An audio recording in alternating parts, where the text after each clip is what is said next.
qui nous le dites, Claudine Robert-Ouarraud, dans votre ouvrage.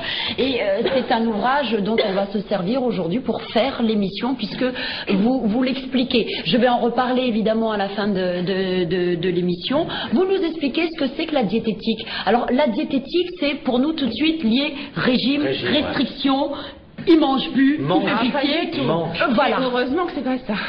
Non, la diététique, c'est vraiment allier le plaisir, connaître les aliments, connaître ses besoins et savoir allier tout ça pour pouvoir gérer son alimentation et pas tomber dans une frustration, justement.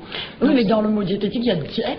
Oui, mais diététique, faut pas l'allier à frustration. Il y a quand même le plaisir de manger et ça, il faut le conserver. Donc, c'est justement se servir des aliments pour mieux les choisir et jongler avec les aliments et arriver à se faire plaisir tout en mangeant d'une façon la plus saine possible. Alors, votre livre détaille beaucoup de choses. Alors, si vous aviez ça de votre... je dis pas qu'il est pas bon, je dis allez, on le largue. Si vous aviez ça, je dis pas qu'il est pas bon, je dis allez, hop. Si vous aviez ça, je vous dis, voilà.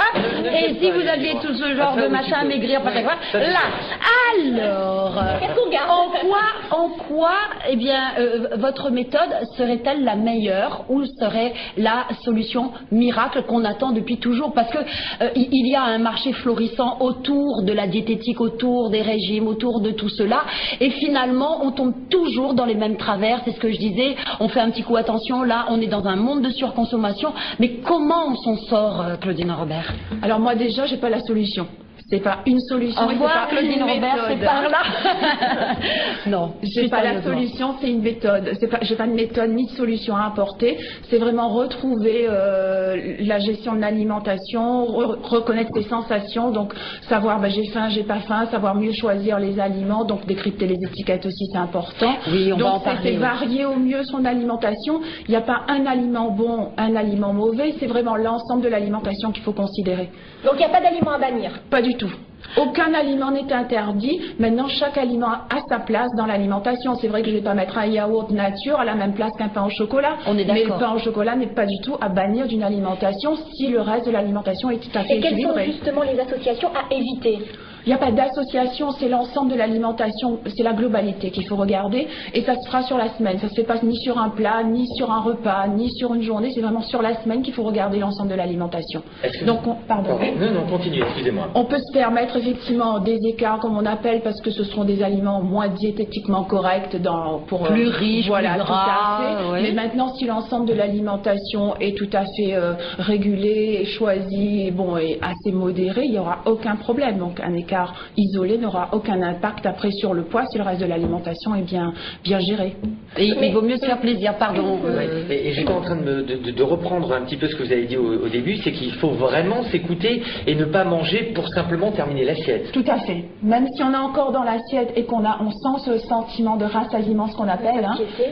Alors la satiété, c'est différent du rassasiement. Le rassasiement, c'est quand on mange et à la dernière bouchée, on sent qu'on a assez, donc là on arrête. Par contre, la satiété, c'est le sentiment de non-faim entre deux repas. Ah bon? Ah d'accord. On est rassasié d'abord et ensuite on a un sentiment de satiété qui s'installe entre les deux repas. Et ça, c'est pas du tout quand on vient où on va, où on est en cours de finition de repas. Nous on pensait que c'était ça, mais comme quoi, voyez, c'est à la fin d'un repas quand nous on sent qu'on n'a plus faim. On n'a plus faim, tout et là il faut simplement. arrêter parce que ça veut dire que le corps n'en a plus besoin et tout ce qui va aller au-delà risque d'être stocké par la suite. Alors est-ce qu'on a besoin, est-ce qu'il faut être absolument ronde ou rond pour venir vous voir? À quel moment on peut se décider à venir vous voir? Ah non, pas du tout. Après, c'est revoir son alimentation parce que bien manger, c'est aussi une question de santé. C'est pas seulement une question de poids. Donc, c'est avoir des apports qui correspondent aux besoins de chacun pour couvrir ses besoins nutritionnels à chaque période de la vie qui est quand même différente et dont les besoins sont différents. Mais concrètement, ça veut dire quoi? Ça veut dire qu'au repas du midi comme du soir, il faut avoir des associations assez équilibrées, diversifiées, c'est-à-dire un glucide, une protéine. Comme on nous l'a toujours dit, finalement. Ça, c'est des recommandations, effectivement, pour avoir les apports optimales. Maintenant, c'est vrai que après on écoute sa faim. Maintenant, du moment qu'on apporte régulièrement tous les groupes d'aliments dans son alimentation et qu'on a tous les nutriments nécessaires, après rien n'est cadré complètement et draconien. Donc chacun s'écoute aussi avec un cadre alimentaire établi. C'est s'écouter, ça c'est très important. C'est la première des choses si vous voulez faire pour pouvoir réguler son poids. c'est d'abord s'écouter. Et surtout ne jamais manger entre les repas. Ça, je crois que c'est l'ennemi numéro 1. Bah, le grignotage va augmenter votre apport calorique journalier. Donc effectivement, s'il n'y a pas de dépense derrière, bah, cet apport supplémentaire, il va être stocké. Prise de poids, après, au fur et à mesure, ça se fera pas dans une semaine ni dans un mois, ça sera au fur et à mesure, et au bout d'un an, c'est les 2 kilos qui s'installent. Ah oui, carrément. On a l'habitude aussi de dire qu'il faut moins manger le soir que le midi, par exemple. Est-ce que ça c'est une vérité ou pas? C'est une vérité dans la mesure où on aurait besoin de moins d'énergie le soir parce qu'il n'y a plus de dépenses physiques. Oh, ça dépend. On y revient. Evelyne est en forme en ce moment. Je crois que c'est ce soir. Alors, sérieusement, oui. Ça dépend de ce qu'on va dépenser. Mais a priori, oui, on va prendre. Donc oui, ça serait logique parce que bon, il y a quand même plus de dépenses énergétiques dans la journée et la nuit, c'est que la dépense liée au fonctionnement du corps. Donc on a quand même besoin de moins d'apport calorique. Maintenant, après, on peut réguler son alimentation sur la journée et même si on fait un repas un petit peu plus riche le soir et qu'on régule après, il n'y a pas de choses trop fermées, trop cadrées. Et bien justement, ça revient un petit peu au repas du soir, c'est les heures. À quel moment manger, à quelle heure manger, en fonction de son travail. Je prends un cas concret. Notre réalisateur Yvan Libéry. Pardon, je balance. Oui, non mais c'est vrai que c'est un garçon qui réalise son journal, qui s'en va, il est 9h, qui rentre chez lui, il est 10h, le temps de se poser, d'oublier un peu la journée, de faire sa petite popote, qui mange à 11h minuit. Vous l'avez vu, vous avez vu dans quel état il est. Le pauvre. Non, honnête. Yvan, on t'aime, Yvan, et tu le sais, qui aime bien châtie bien. Ah ouais, non, honnêtement, les heures sont vraiment importantes, les heures de repas sont indispensables. Disons pour enlever tout stockage. Non, je ne dirais pas les heures sont indispensables, c'est une structure alimentaire qui doit être indispensable. Et chacun va avoir une structure alimentaire en fonction de ses obligations et de sa vie quotidienne. Donc c'est vrai que si on travaille le soir, et il faut adapter son alimentation pour avoir quand même un rythme alimentaire. Alors qu'est-ce que vous conseilleriez, vous, à quelqu'un justement qui travaille très tard et qui rentre chez lui tard après une journée presque de jeûne? Disons pas vraiment ton cas, Yvan, mais bon. Pas une journée. La journée de jeûne, il faut l'éviter. Déjà, effectivement, peut-être emmener quelque chose pour couper la journée, parce que si on reste en état de jeûne trop longtemps, c'est là où le score va stocker davantage. Donc il faut éviter d'être en état de jeûne. Non, mais c'est pas ton cas, on entend souvent dire aussi que manger des fruits après les repas a tendance à faire grossir. Est-ce que ça c'est vrai ou c'est pas vrai? Non, ça ne fera pas grossir. Après, c'est une question de tolérance au niveau digestif. Parce que les fruits risquent de fermenter, effectivement, avec tout le bol alimentaire qu'on aura avec le repas.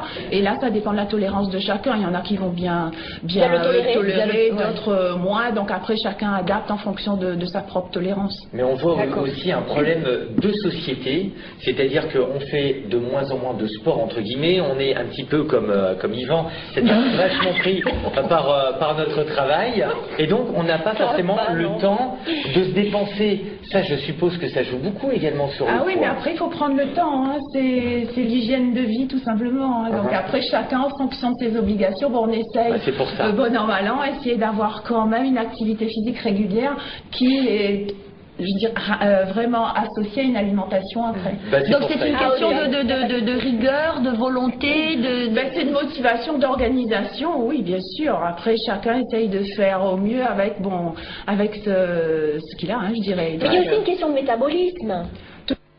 Allez, voilà, les gènes. Qui rentrent en ligne de compte malheureusement. Il y a de l'injustice. Un facteur. Il y a de l'injustice où les gènes, c'est déjà la première chose qu'il faut prendre en compte. Après, si on sait qu'on a des gènes qui vont favoriser la prise de poids, c'est vrai qu'après on peut agir sur 2 facteurs, l'alimentation et l'activité physique qui vont de pair. Et c'est comme ça qu'on arrivera après à limiter effectivement la prise de poids, voire stabiliser son poids, voire perdre aussi du poids. Alors, dans votre livre, vous avez plusieurs paragraphes, vous vraiment vous traitez de tout. Vous conseillez à quelqu'un, donc justement, qui veut se rééduquer, qui veut réapprendre à manger, de s'intéresser aux aliments, à ce qu'ils contiennent, à leur apport nutritif, puisque vous dites, il est important, quand on fait nos courses, de regarder les étiquettes. Bon, là, on devient un petit peu esclave,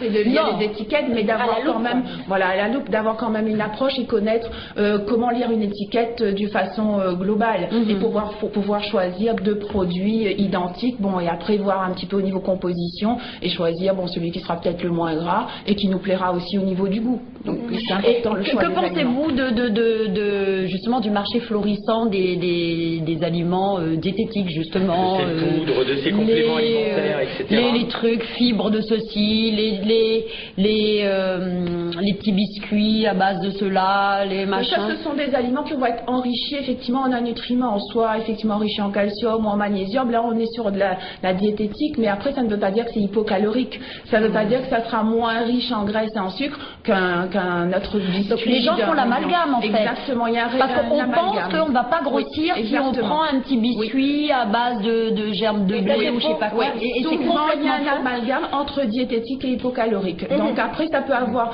un biscuit diététique peut être plus calorique qu'un biscuit de supermarché classique. Oui. Et j'avais une question à poser parce que moi j'ai plein de copines qui n'arrêtent pas de prendre ces boissons light ou alors à base de spartame, etc. Alors il y a une véritable polémique, ça fait grossir, pas du tout, il n'y a pas de sucre. Mais c'est pas quand bon, même surtout. bon pour l'organisme. Non, après oui, ça fait pas grossir, c'est vrai, parce qu'il n'y a pas de sucre, il n'y a pas de calories. Maintenant, il y a encore une polémique effectivement sur les édulcorants de synthèse, bien qu'il y ait eu un rapport qui vient d'être sorti et qui a confirmé l'innocuité de l'aspartame à une dose journalière admise. Donc si on dépasse pas cette dose sur toute sa vie, tous les jours, bon, a priori, il n'y aurait pas de risque. Maintenant, moi, c'est vrai qu'en conseillant... à quelqu'un.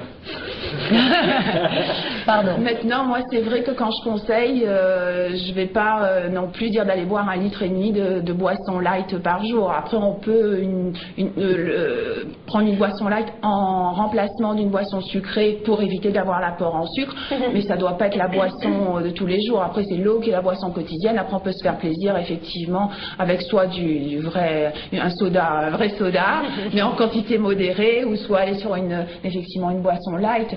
Mais au niveau calories, oui, ça apportera pas de calories. Eh ben moi, je propose de nous faire plaisir un petit moment, pas avec lui, mais avec les vidéos qu'il a.